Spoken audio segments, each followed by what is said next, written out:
Hi, guys. This is Nurse Liz, and I have with me today Dr. Christine Lee, and we are going to be talking about a subject that I need a lot of help with, and that subject is decluttering. And so, even if you don't think you need this content, I think that all of us need this content because it's not just about decluttering your home or your office or your life. It's about decluttering your mind, and I love that that's something that she talks about a lot. So let's jump right in. Why don't you tell everybody a little bit about yourself? Because my people may not know you. The first thing I want to say is everybody go follow her. If you're watching on TikTok, if you're watching within the Midlife RX community, I will leave her all of her contact information there as well. So welcome, welcome, welcome. Thank you, thank you, thank you. Thanks to everyone, and thank you, Liz, again for inviting me on. This is my first TikTok live, so that's part of my story. And the other parts of my story are that I live in New York. I'm a psychologist. I have been online for probably 15 years, so I go way back in terms of just putting my face up here and trying to spread the message of really healing from things like procrastination and delay, avoidance, anxiety, ADHD, whatever is in that range of things, organization, clutter. I enjoy talking about all of these topics. It's come down to the idea of really just healing your energy.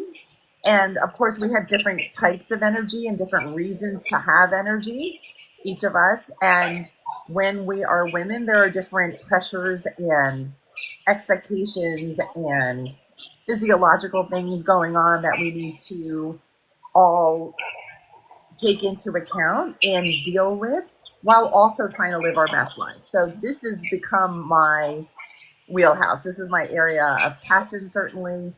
The stuff that I've learned and taught has helped me very much to thrive and to avoid habits that really don't serve my better self and my purpose going forward. And I'm just happy to be here and share whatever you guys need to know. All right. Well, let's jump right into a topic that I feel that is important to talk about. And I know I'm kind of just hitting you with some questions here, but you'll be prepared. I'm not going to hit you with anything that you haven't already talked about on your feed. So, why are we so blocked? Is the word I'll use for it when it comes to decluttering in general.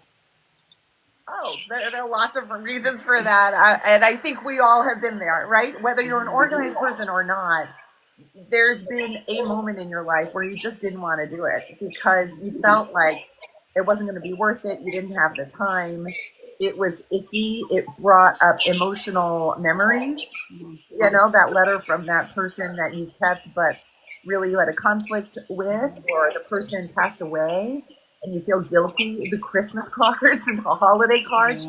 We've all been there. So there's a natural accumulation of stuff. And I think we are all from birth taught about the desirability of having stuff and accumulating stuff. But we are not taught in proportion how to let go of stuff. Mm-hmm. And so then there's the block. You end up having more than you want. And you don't have as many skills of just saying, oh, goodbye, see you. I'm never going to see you again. You're going in the trash. I'm donating you. These are not familiar habits, right? Buying and receiving gifts, that we can do all day long. But somehow we're a little less prepared for the other side of it. So energy, which I spoke about a couple minutes ago, needs to come in and it needs to be able to flow out. Mm-hmm. And so when we have clutter, it's kind of like the energy is all stacking, but it's not flowing. Mm-hmm. And that in itself is a block because you feel like your environment is holding some energy that could actually be released and used for a better purpose, like having an open living room instead of having stuff on the floor that your dogs and you are tripping over. Mm-hmm. So one reason is that we're just not taught how to release stuff. Mm-hmm. Other blocks are mindset, and I'm sure you teach about mindset stuff in midlife on your page and with your clients. The mindset is that it's not safe to do things that are going to use our energy up. because we only have a limited amount of willpower over a certain day. It goes like this as the day goes on. And so why would we want to use our precious willpower and energy towards something that feels bottom of the priority list? Mm-hmm. But the funny thing is, if you get rid of this item, you never have to think about it again. So we miscalculate the benefits and the beautiful results of actually handling the clutter first. So one of the things that I teach is that we have to push this up way to the top of the list, because when you have clarity like that, everything else goes better. You sleep better, you focus better, you stop arguing with people about cleaning up stuff and tripping over things. I had someone write into me about, she was a nurse actually, and she mentioned she wanted me to include the fact that clutter is actually a physical hazard to people in the home. So you just don't have to use your brain thinking you're going to hate that corner of the room, or you're going to trip over something, or, oh, I haven't gotten to that yet. It's this constant reminder that you haven't done what you really want to do. And we just don't need that psychologically, I feel. I totally agree. And it's so funny that you mentioned the word safety, because for me personally, I have a tendency to be a hoarder, and it's because I grew up with so little. And my family and I, we moved 23 times before I got married when I was 21 years old. We moved every year, at least once a year. And so we had to leave things behind. And so I never got to keep like little mementos. I never got to keep, even clothes. We'd end up having to leave things behind. So I carried that trauma as a child into my adulthood, and I was in my child mind, because I was responding out of that, I was attaching safety to things. And yet, like you said, it was so counterproductive, because all those things were causing not only my environment to be cluttered, but my mind to be cluttered. It's just like when your desk is a mess and you're on the phone, and let's say you're on the phone with a client or whatever, and you need to find something on your desk, and it's complete hot mess, and you can't find it. It's just not efficient. Yeah. If you look at it from an efficiency standpoint, it's not efficient to have the clutter. Yeah, and it's not efficient to be thinking about stuff when you think about it, right? Our brains are actually magical machines. Especially as women. Especially as women, yeah. Yeah, and we're thinking about the sweater, or the book, or the unfinished something, the craft project, whatever it is. It's like, those should be on a to-do list written somewhere. They shouldn't be floating around in our head, blocking the larger imagination and problem-solving abilities that we have up here. Mm-hmm. Yes, I love that. Okay, so another thing I wanted you to talk about for a second, because I love this video. This is actually the video that I watched where I found you. You were speaking my language in this video, and you talked about how stories that we tell ourselves versus the actual reality, and how important it is how important our words are. Because you said a word that I hear a lot within the midlife community, and that's "it's too late for me." Yeah. So go for it on that topic. I mean, it may be late, but you still want the goal, right? I mean, you wouldn't be not dead. Right? You wouldn't be saying that if it weren't important to you. Right. So really, what's important is what's important. Mm-hmm. And there's no changing that. It doesn't matter how old you are. That's the interesting thing about our wishes. And, you can, these wishes are there for a reason. They're not random. Mm-hmm. You are not random. Your desires are not random. Mm-hmm. And each of us has a different background story, right? And we're all encouraged in different ways, and many people are discouraged from pursuing their wishes, whether it's directly or indirectly, right? Somebody didn't succeed in their family, and then they saw that as a model of, well, you just give up before you finish, right? When really each of us has the capacity to learn how to finish even if we've never finished anything in the past before. Right. So it's really like the model that I teach from is of unlimited, infinite potential that you'll never be able to fully complete.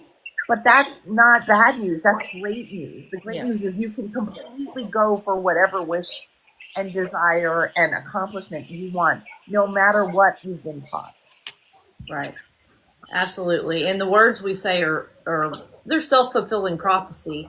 You know, our subconscious, you know, you have to, even if you don't believe it at first, you still, you know, the old saying, don't say anything nice if you can't say anything or don't say anything at all if you can't say, whatever, however the saying goes. My brain's not, brain fog. But you know what I'm saying? Just don't try. I always tell people when they're really struggling with something, really struggling, I have them write everything they say down for a day. And about an hour into it, they're like, wow, I'm really saying a lot. They don't even have to make it through the whole day. It takes about an hour. And they're like, I'm going to show you my journal. I'm new to journaling. Yeah. This is from this year. So, you know, like about 3/4 of it is filled. I'm amazed that I was able to do that. It's not organized at all. And that is the way I ended up figuring out how to be a journaler. I just had no rules. I said, it doesn't have to be neat. It doesn't have to be organized. It doesn't have to be a single format. And I just do whatever I need to do. And the reason I'm saying this is because of what you said. You had people write down their thoughts.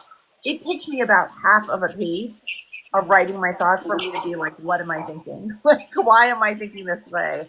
Oh, it's very solvable. Or, oh, I actually need to think about it a different way. So I'm just holding this up because people like to see drops and actual concrete things that they can do.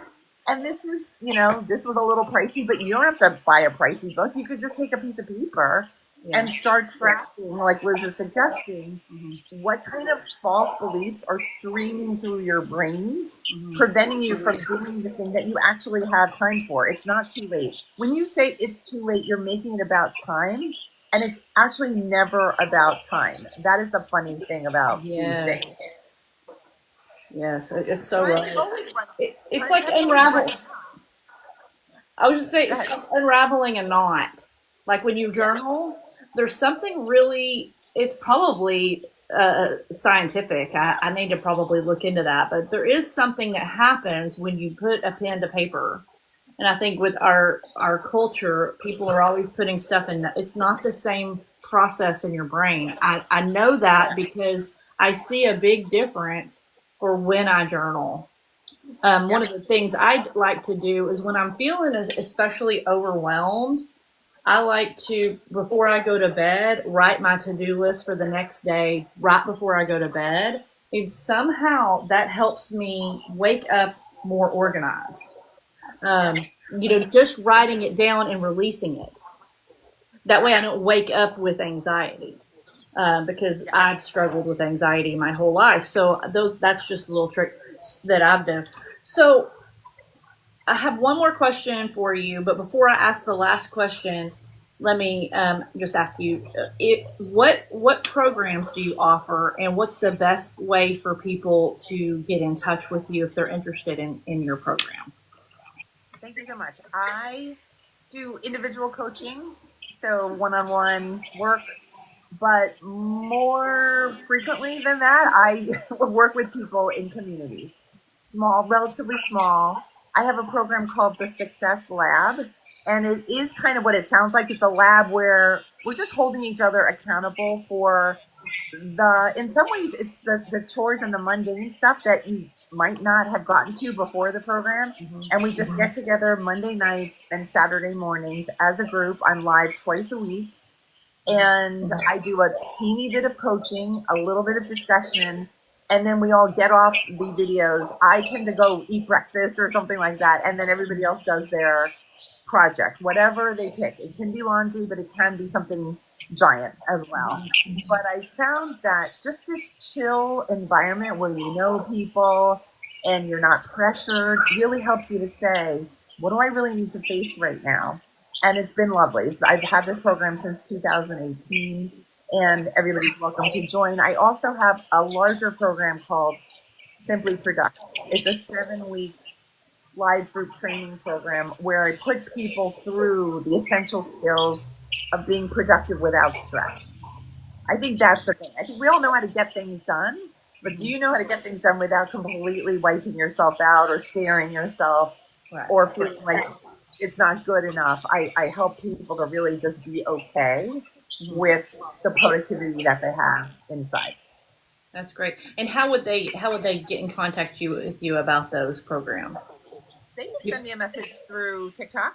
Okay. And also my website is Procrastination Coach. So you can find me at Procrastination Coach pretty much everywhere. And send me any message you want. I'm on Instagram as well. And then I have a podcast which is called Make Time for Success. Okay.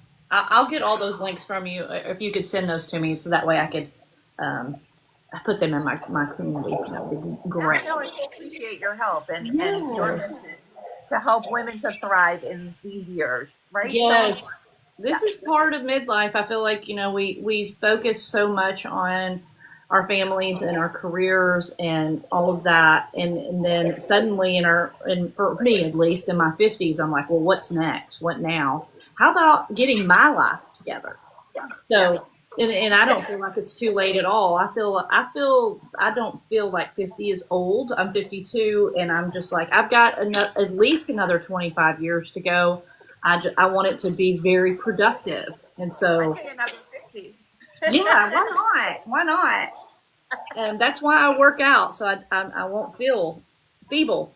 But let's end with one, if you don't mind. Let's end with give everybody like one small actionable step they could take today that's just kind of generic to help them feel a little less cluttered. I'm going to just do what I came up with a long time ago when my clients asked me to do this decluttering help. And I just felt a little paralyzed and fraudulent because I too have clutter. Mm-hmm. And so I made a challenge. I made a 5-day challenge. Everybody's welcome to join the next one, by the way. Just get on my mailing list and you'll hear about the next one. And it's so much fun because when you touch 1 to 3 items of clutter a day, you realize it's the touching that makes the difference. Clutter will be there if you let it be there. But if you touch it, it changes the dynamic. It makes you feel, wow, I can really actually handle this. And I don't have to just freak out. I don't have to spend a whole hour doing this. I don't have to make a mess in my bedroom. None of that has to happen. But what does have to happen is touch 1 to 3 items. That's great. That's great. And this is whether you're a hoarder level or just a little disorganized on your desk. 1 to 3 items, I promise you, it's like magic. Yes. My grandmother used to say, 1 room at a time. Just take it 1 room. It's kind of the same principle. Just 1 to 3. If you do it consistently every single day, it'll be amazing what can happen. Yeah. But you know that I once had a therapist tell me, well, like the logical, well, you would just do 1 room at a time. And that may work for people, but for me, that kind of stuff does not work because, I don't know, there's lots more emotional clutter to be found in here. Right. And that I'm likely going to get overwhelmed by the volume of it, by the fact that I have other things I'd rather do, So the 1 to 3 thing basically covers all the bases. It doesn't take that much time, and it causes you to feel like a success before you upend your entire bedroom, which can be a stressor in it. Yes, absolutely. I love that. When my kids were little, and my house looked like a bomb went off, I used to just my goal for the day every day was just to get my kitchen sink clean. And I could mark something off my list. And my kids couldn't get to my sink to mess it up again. And I loved that. I just loved doing that one thing. It was awesome. So anyway. Was that from Fly Lady? I never did that, but yeah, I know about her. Okay. She was the start for me. That book was the beginning of so much for me. That was basically the origin book. Yeah. Wow, that's great. Okay, well, thank you so much. I don't want to keep you any longer. I really appreciate your time, and I think what you're doing is such a valuable service to humanity, really. So thank you for what you You as do, well. and thank you for spending some time with me today here on TikTok. Thank you, Liz. All And you right. taught me a lot already. So thank you for Okay. having me be on here. So thanks so much. Best wishes to Okay. you. Okay. Bye, All everyone. right. Bye bye.